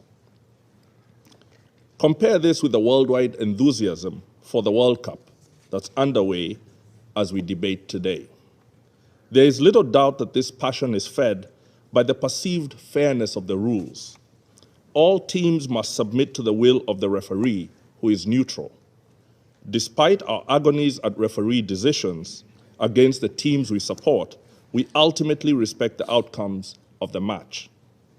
The United Nations needs to become a referee of equal stature to the men and women serving this function in Qatar. Madam President, the question now is what is to be done? To that end, I will make 4 proposals for the consideration of the membership. First is that we need a stronger referee as reflected in our regard for the Secretary General and the UN Secretariat. For all those who frequently praise a rules-based order, we urge a commensurate praise for a stronger referee. We refer you to Kenya's statement on the 26th of October this year during a discussion on the integrity of the UN Charter. As we did then, we urge adherence to Article 100, which protects the Secretary General and the staff from external influence or instruction, so that they can speak truth to power in defense of the letter and spirit of the Charter. The Secretary General must be fully partial to the Charter, and he should fully exercise Article 99 without regard for the approval or disapproval of any state or party. Without wanting to overdo the parallels with the World Cup, our second recommendation is that we strengthen our referee by changing how the senior ranks of UN funds, agencies, and specialized agencies are chosen. We can no longer have major institutions whose leadership is the exclusive preserve of a few member states. This practice saps confidence in these institutions by offending our sense of fair play, since many of their shortcomings, fairly or unfairly, are often laid at this door. Third is strengthening the links between the Security Council, other UN bodies, and regional arrangements.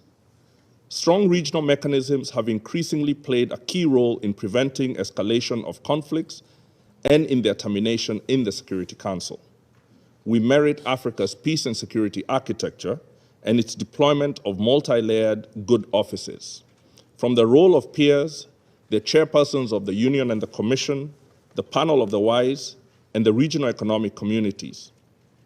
Kenya, as chair of the ad hoc working group on conflict prevention and resolution in Africa, has facilitated productive meetings between the Security Council and the African Union Peace and Security Council. These have produced important recommendations that need to now be implemented. Kenya's role for the last 2 years as the informal link between the Council and the Peace-Building Commission has strengthened our conviction about the immense potential good that can be realized by their cooperation.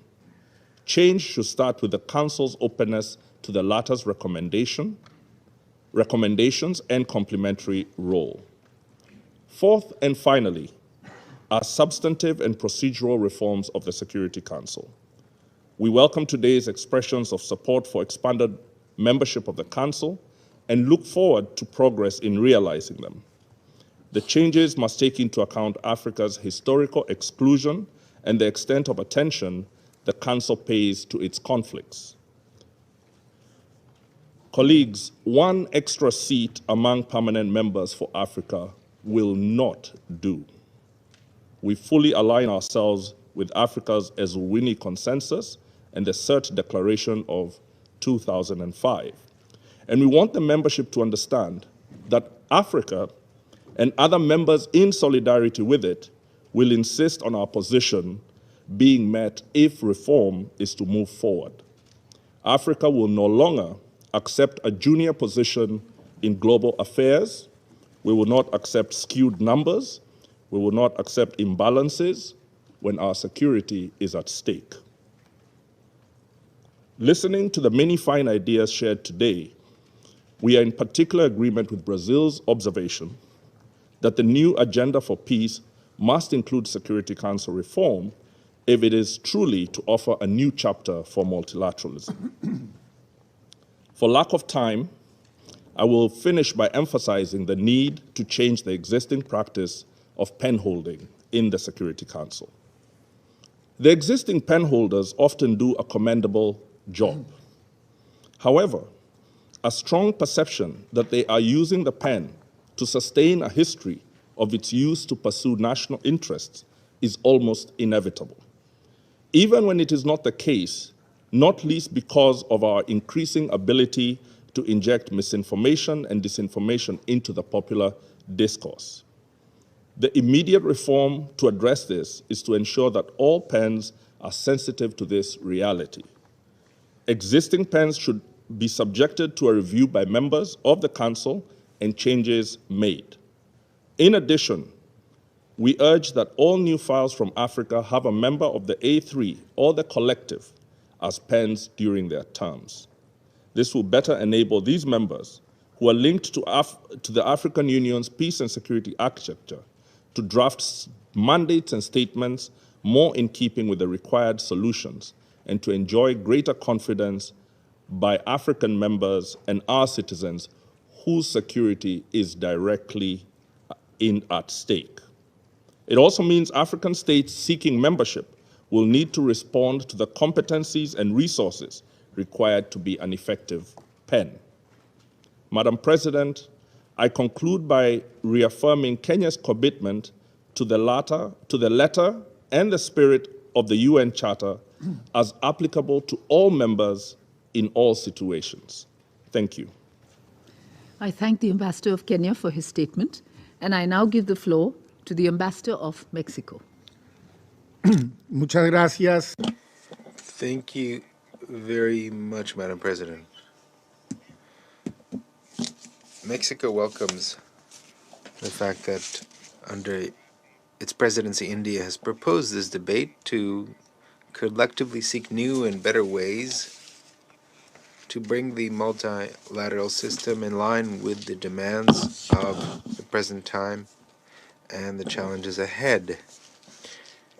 We're grateful to the Secretary General and the President of the General Assembly for their interventions.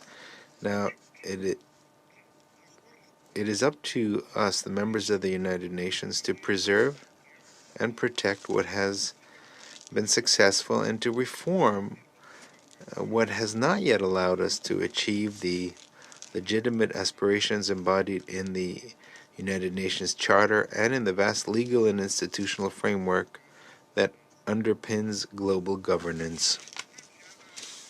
A superficial approach might suggest that we are facing a problem of institutional structure and that simply a reform of the Security Council would be the answer and perhaps the solution to the colossal challenges facing the United Nations system. However, a more rigorous analysis forces us to formulate a more severe but also a more accurate diagnosis. First of all, we must recognize that the multifaceted crisis that afflicts us results above all from the loss of confidence in the capacity of multilateralism as a method to respond to the countless situations that affect us all and that generate expectations for quick and effective solutions. This loss of global trust is reflected in an increasingly frequent recourse to unilateral decisions that in many cases seek to channel the frustrations and the despair of peoples towards alleged solutions that, due to their simplicity, might be attractive, but ultimately are not very effective. Comforted by certain endorsements of their population, some states have committed flagrant violations of their political and legal commitments and have withdrawn their support from the multilateral institutions that underpin them. In these times, it is impossible to talk about reforms to the multilateral governance system without highlighting the urgent need to address the socioeconomic impacts of the pandemic that impacted unequally international economies and markets. Increasing inequalities among countries make the need to reform the international financial system even more urgent and to move towards a more inclusive, equitable, and fair model. That is, if we really want to leave no one behind. A new debt crisis is upon us. At least 54 countries are highly vulnerable to debt servicing and the extension of the International Monetary Fund's special drawing rights. Furthermore, the G20 and OECD initiatives on moratoria and suspension of debt servicing have failed to provide real support to the most affected countries. Now, as a result of everything I mentioned, there are less resources now destined for economic and social development, and there is already backtracking in progress towards the Sustainable Development Goals. The picture is further darkened by hate speech and unilateral sanctions that frequently affect the most vulnerable. Now, on the other hand, we must not forget that some situations inherited from colonial times, regional conflicts, religious-based wars, or ethnic rivalries, were able to find avenues for their solution in an unprecedented context of international cooperation embodied in the multilateral system. Furthermore, it must also be recognized that in the perception of public opinion, there is little distinction between the various organs of the multilateral system, or what it is in reality that prevents the Security Council from better fulfilling its responsibility. The United Nations and its institutional architecture as a whole are perceived by many as a stymied system and condemned to irrelevance. Such a perception, whether it's legitimate or not, is quite worrisome. Against this backdrop, it's illusory to think that the mere addition of more member states to the Security Council, and furthermore more permanent members, will magically generate the necessary consensus to allow the Council to fully discharge its mandate. As we stated during the debate under our presidency in November of last year, although the Security Council is the competent body to deal with threats to international peace and security, the United Nations system as a whole has a direct and indirect impact on the maintenance of peace. The interconnections between maintenance of peace and sustainable development and the rule of law are inescapable. Thus, the success of the Security Council in discharging its responsibility in accordance with its mandates depends to a large extent on not abusing the veto, indeed, but it also depends on the success of the General Assembly, success of the Economic and Social Council, and the International Court of Justice in fulfilling their own mandates, and also in conjunction with the work of the Secretary General. Therefore, it's necessary to create the social and economic conditions that are conducive to a truly sustainable peace. Therefore, a Security Council similar to the one we have today, but only with more members and perhaps with more vetoes, will not be the organ that could truly act on behalf of all the member states of the United Nations, as established in Article 24, Paragraph 1 of the Charter. A reform focused on increasing the number of permanent members is contrary to the principle of the legal equality of states. What is required is a reform that allows more countries, not less, to participate in the Council. Can we ignore the fact that nearly 70 states have never been members of the Security Council?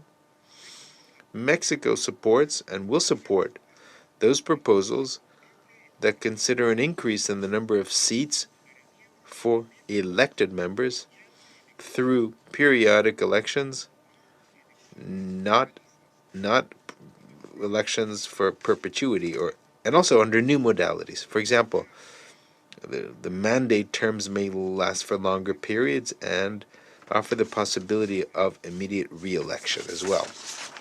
As in any democracy, those who serve on the Security Council must submit to periodic elections in the General Assembly to ensure genuine accountability. Undergoing periodic elections is the true test of accountability. In any case, this is a reform that can only be analyzed and discussed by the General Assembly. Mexico is convinced that we can move forward as long as we consider the collective interest and not just the interests of a few. The way to achieve this is nothing more than through a negotiation in good faith, oriented towards drafting a text containing the agreements that will be reached in a balanced manner and taking into account each aspect of the reform as established in the resolutions of the General Assembly. This approach and no other has been the method that has enabled the United Nations to agree on landmark treaties and reach agreements that have transformed the world. Thank you very much. I thank the Ambassador of Mexico for his statement, and I now give the floor to the Ambassador of Albania. Thank you, Madam President, and let me thank you and your team for organizing this important debate. I also thank the Secretary General Guterres and President of the General Assembly, Korosi, for their thoughtful remarks. Madam President, multilateralism brings together collaboration, inclusion, and solidarity. Together with diplomacy, they are central and essential to our collective efforts for peace and security in the world. At a time when key principles of the rules-based international order and essential instruments of international cooperation are challenged, we believe that strong and effective multilateralism based on the principles and purposes of the UN Charter, international law and justice is indispensable to secure peace, stability, and prosperity.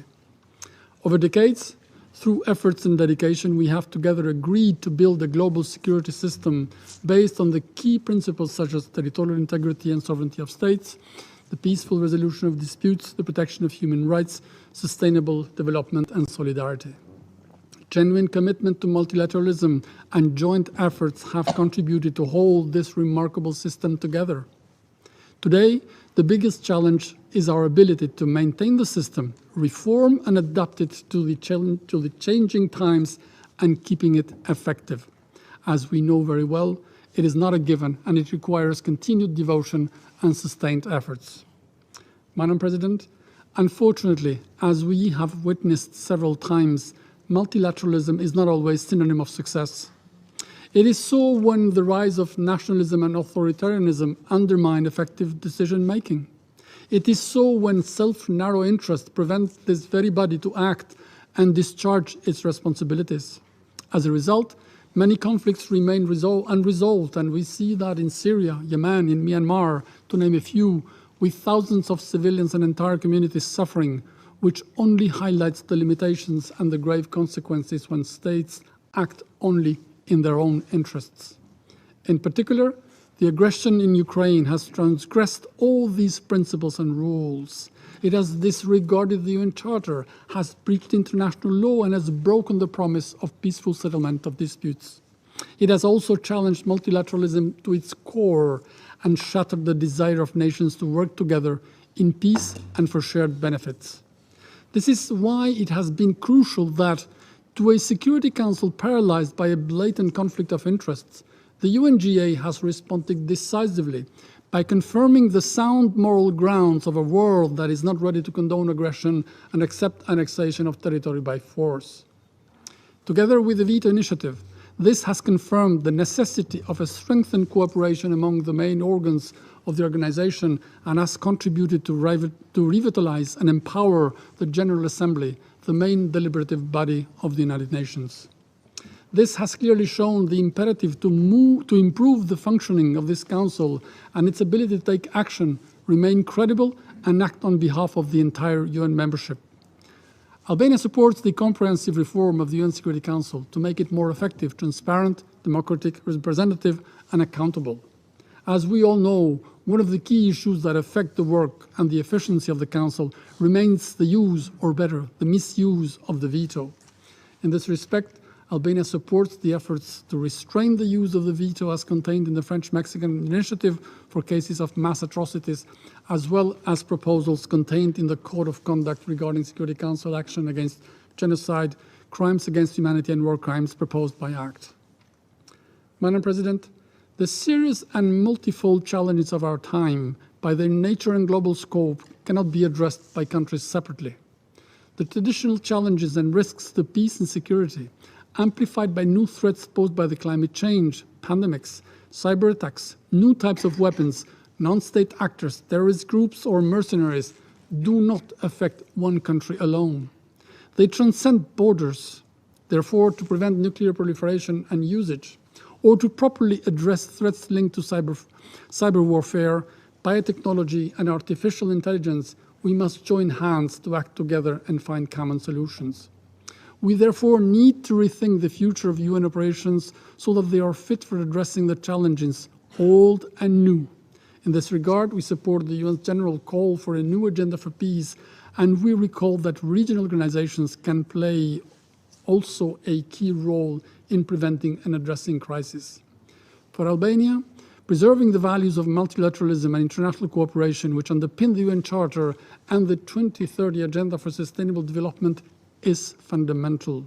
We cannot contemplate erosion of the values enshrined in the UN Charter and the Universal Declaration of Human Rights. We cannot undo what we all together have meticulously built for common interest to create a more stable, fair and peaceful world for today and for tomorrow. We must not allow the UN system to lose its power and capacity to save lives, help those in need, and become inefficient, corroded by institutional sclerosis or ideological infighting. We must not let multilateralism become a stumbling hot air balloon. We need and want a more responsive, effective, and accountable UN that can deliver better and adapt to global challenges, an organization that strives for the full enjoyment of human rights everywhere, in particular by all women and girls in all their diversity and their empowerment.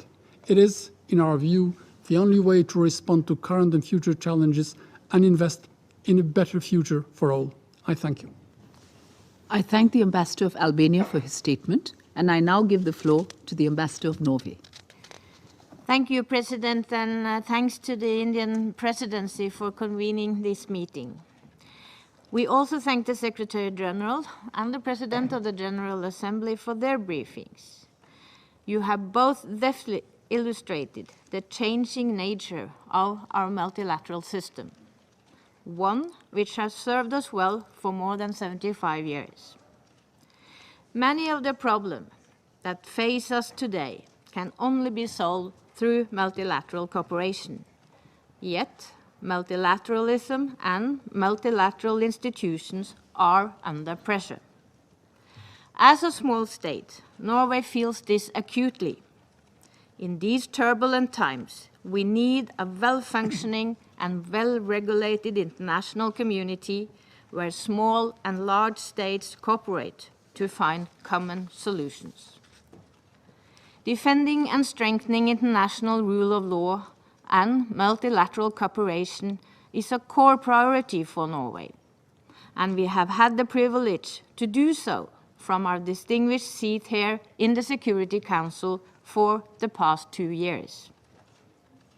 While some may look to the Council and only see challenges, Norway sees the Council with a vital role in upholding international peace and security, and a significant, if often underutilized, capacity for preventive diplomacy and early action.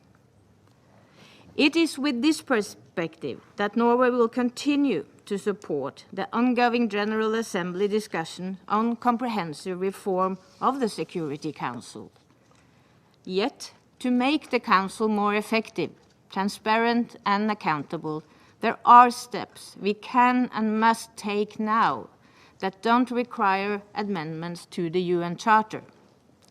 Let me outline 3 musts for Norway. First, the Security Council must hear from more and more diverse voices. We need to create a more inclusive multilateralism with a council that is more representative. We already see the vital role the A3 plays, and we commend them for voicing strong African positions in the Council. In a comprehensive reform, Norway staunchly supports increasing the number of permanent and non-permanent seats for Africa. But we must also work now to ensure broader ownership of Council decisions and products. We therefore support the A3's request to be pen holders or co-pen holders on African dossiers. We encourage A3 and indeed all E10 members to approach relevant permanent members for a more active role on relevant files. And we encourage the permanent members to constructively welcome this. Second, the Council must be more in touch with the direct impact of its decision on the lives of people on the ground. The Council should involve more and diverse civil society briefers, including women human rights defenders. This should be done in a systematically inclusive, safe, and meaningful way. The shared commitments on WPS have paved the way for this work. The Council should also draw more regularly on the expertise of human rights institutions and capacities within the UN system to detect situations which can develop into major security crises. Likewise, the Council would benefit from more informal situational awareness briefings from the Secretariat and Council visiting missions. Here we see great potential for impact through joint visiting missions, including with the AU Peace and Security Council. Third, the Council must be more connected with the rest of the multilateral system. The Council alone cannot resolve all challenges. We welcome the vital role of the General Assembly has played this year through uniting for peace, adopting and successfully implementing the veto initiative, and continuing work on the ACT Code of Conduct. There must be greater accountability and transparency around the use of the veto. The Council also needs to better align its work to other parts of the UN, like the Peacebuilding Commission, and with vital regional bodies like the AU. It should also be more vocal in its support to the good offices of the Secretary-General. President, the very hallmark of multilateralism is to commit beyond one's own self-interest. Let us all use this occasion to recommit today. Thank you. I thank the Ambassador of Norway for her statement, and I now give the floor to the Ambassador of Gabon. Merci, Madame la Présidente. Thank you, Madam President.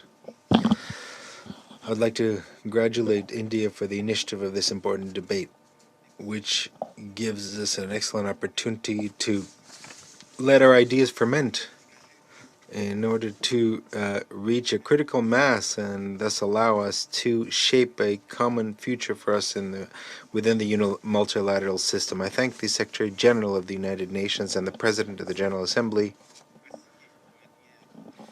for having certainly provided the orientation for our debate.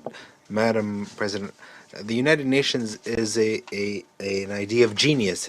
It's a fantastic experience. I cannot imagine the world without the United Nations. It would certainly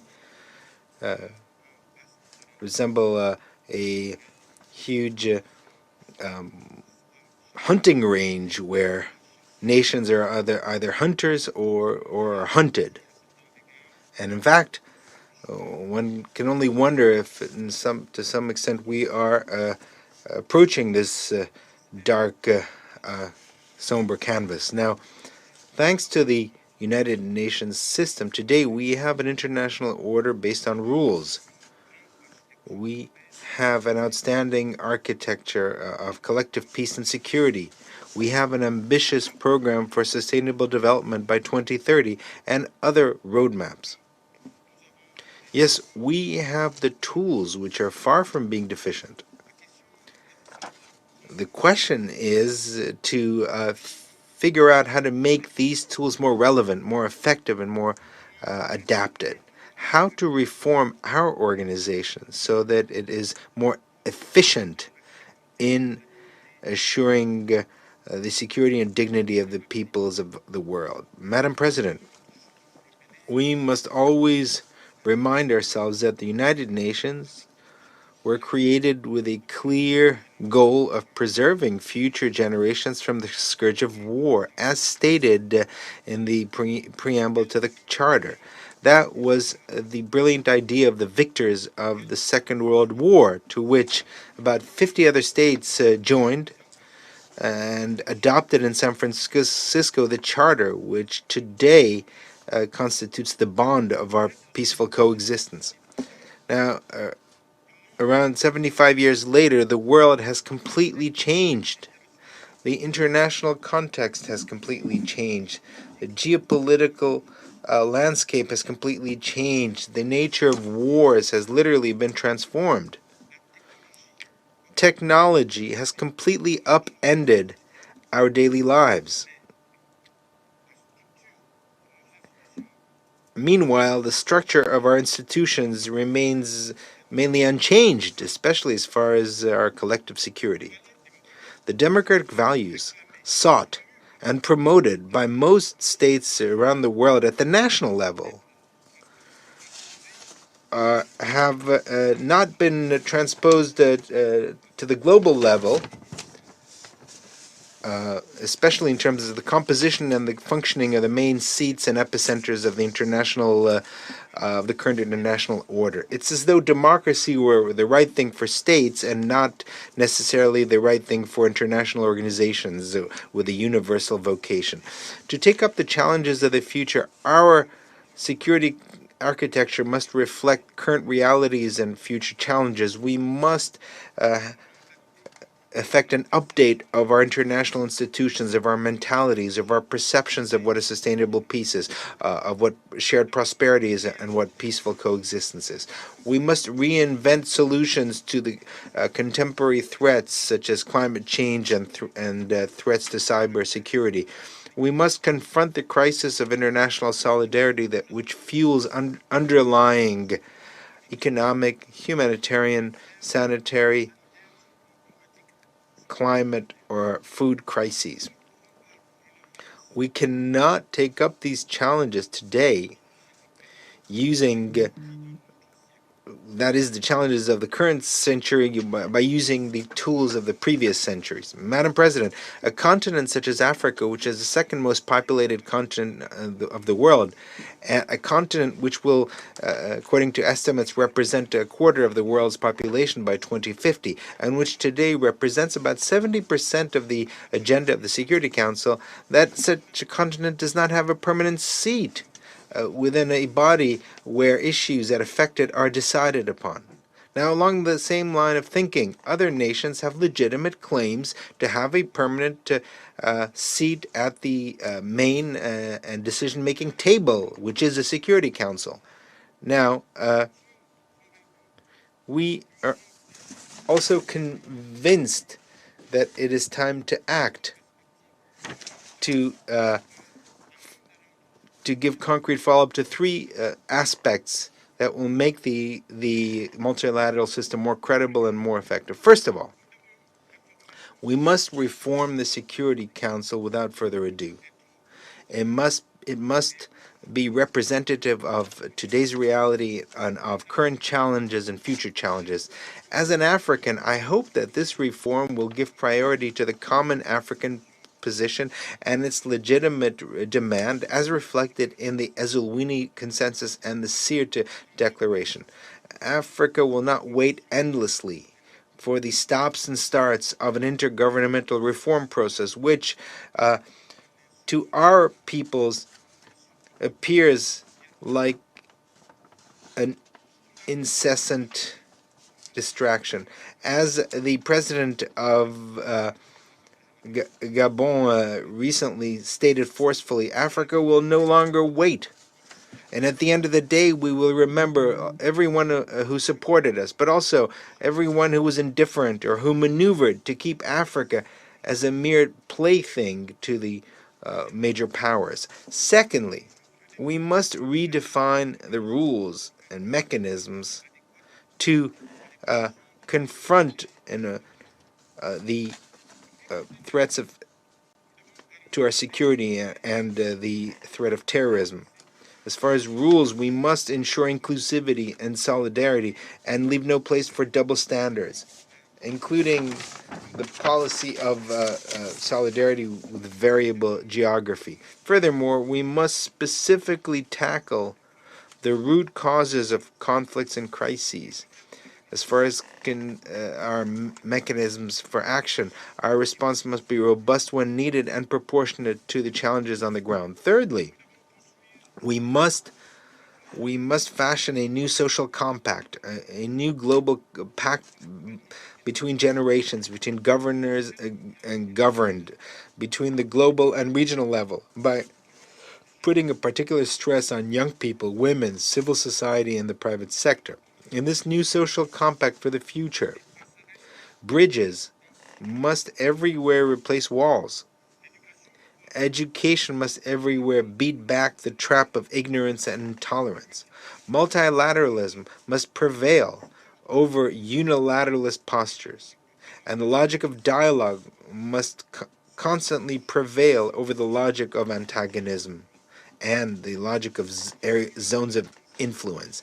It is illusory to think that humankind will survive with bubbles of security and prosperity surrounded by an ocean of insecurity and misery. The inevitable alternative to peace and prosperity for all will unavoidably be the endangering of all and the collective decline. We must, as a priority, as the priority of all priorities, set up a sturdy shield made up of initiatives in order to prevent and ban within the United Nations any predation of resources, any predation on human dignity, in order to give back to the peoples of the world their aspirations to security, to prosperity, and to a greater freedom. Madam President, to conclude, I would like to stress that we have an obligation to respond to current and future generations. We owe them a response that is commensurate to their fears, to their needs, and to their legitimate aspirations to live in peace with enhanced prospects. This response can no longer wait. Thank you very much. Thank the Ambassador of Gabon for his statement, and I now give the floor to the Ambassador of the Russian Federation. Thank you very much, Madam President. We would like to thank India for the choice of the theme of today's meeting. The world is going through difficult times. Crisis phenomena are on the rise, and the situation in the sphere of international security is deteriorating. The stance of a group of Western states to preserve their monopoly privileged position in the world is undermining confidence in international institutions as organs for agreeing on interests and in international law as embodied in the UN Charter, and to the UN-centric model of the world as such. And this is taking place not since February 2022. It is clear that today the question of the future world order is being decided, and the choice is clear. Either an order with a single hegemon that establishes rules that are only beneficial to it, or a democratic, multipolar, just UN-centric world without blackmail, domination, intimidation of the ill-favored, or neocolonialism. It's clear that those who are the main beneficiaries of this obsolete system aren't happy with that, and in trying to resurrect the unipolar model under the slogan of the rules-based order, the West is sowing dividing lines all over the place, trying to expand its sphere of interest to ever more regions of the world. Madam President, the Ukrainian crisis, which the collective West is doing everything it can to try and boil down to the beginning of our special military operation on the 24th of February, is just one of the elements of this multidimensional crisis that the world has been moving towards for a long time now. And this is a systemic crisis, the preconditions of which were formed gradually over the course of 2 or 3 decades. Having erected to the absolute level the rise of NATO to expand to the detriment of the principle of indivisibility of insecurity, Western countries have brought the European continent to the brink of a confrontation which could scorch the entire world. Moreover, today NATO is claiming to a global scope. A sensible dialogue in the run-up to the crisis was something that the West did not to conduct, and it does not want to do it now either. In its means and methods for achieving its goals, the West is not skimping. Today, it has placed a wager on the exhaustion and strategic defeat of Russia. And if anybody believes that that began in February of this year, then they're mistaken. Just read the report of the RAND Corporation Center for Studies entitled Extending Russia Competing for Advantageous Ground. The report was issued in 2019, but it outlines everything that is being put into practice against Russia by the West today. And that applies actually not just to Russia. The tool used to coerce those who don't agree and who have found disfavor is unilateral sanctions, which have become the trademark and indeed the only tool in Western policy in recent years. Today, we can see a crisis not only in global security, but also in the system of international economic trade and financial relations. Just look at what's happening in the WTO. Only the laziest person would say that there was no need to reform international financial institutions today. We have long been saying that establishing confrontational concepts and the rules-based order, which we have heard about today, is being preserved as an integral part of the foreign policy strategy of the collective West. In practical terms, it is being advanced as a framework instrument to counter key trends in global development, the democratization of international relations, and the formation of a multipolar world order. In trying to restore their dominating position and their single management of global processes, the USA and their satellites are betting on creating a broad coalition with the aim of targeting the main and new alternative centers of power. The conceptual rules-based order is drafted out of a map of the world that is boiled down to complex international processes, to primitive forms of the confrontation between democracies and authoritarian regimes. In the West, this is a crusade against autocracy, and they're trying to involve as many states as possible in that. In the context of this rules-based order, which has nothing to do with international law, and is in circumvention of universal structures and convention mechanisms, creates exclusive Western-controlled partnerships, various alliances, summits for democracies, and so on and so forth. They are intended, among other things, to have discussions on key issues on the global agenda in formats that do not include countries that have found their disfavor. And within these closed formats, these famous rules in various different parts of international life take place behind closed doors, and they are issued behind the scenes. All of these negative trends are found in a concentrated form within the UN. Today has been said, particularly today, about reform of the Security Council and about how allegedly it's not effective. This idea was something that we could have heard before at the dawn of the existence of the UN, and we've talked about it throughout the years of its existence. Of course, the Council and the UN in general needs to be adapted to modern realities.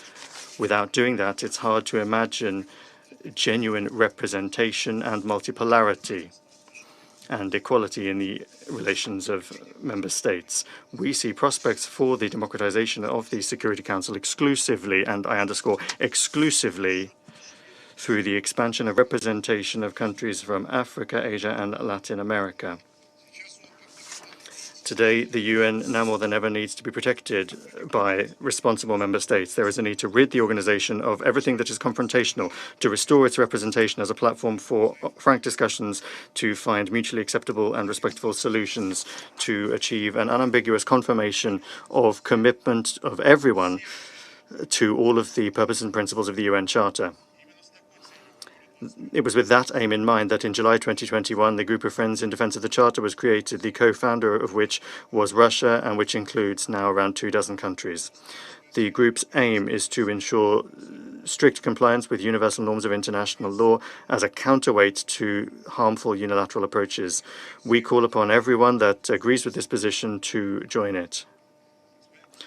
Madam President, the task of building a genuinely multipolar world has no alternative. However, getting to that world is hardly going to be possible given division between nations and states, a crisis of confidence, and the build-up of the potential for confrontation in international relations.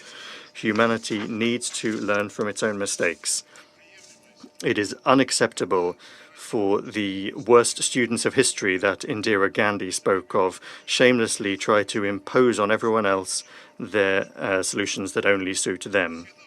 We must all be aware of our shared responsibility to create the conditions for the safe and harmonious development of future generations.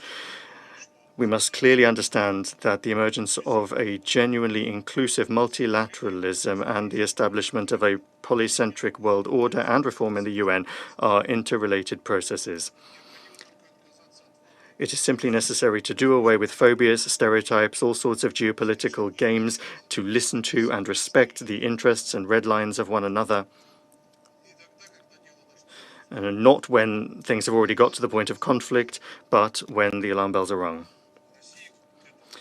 Russia was and remains ready to do that, and we expect others to do the same. Thank you.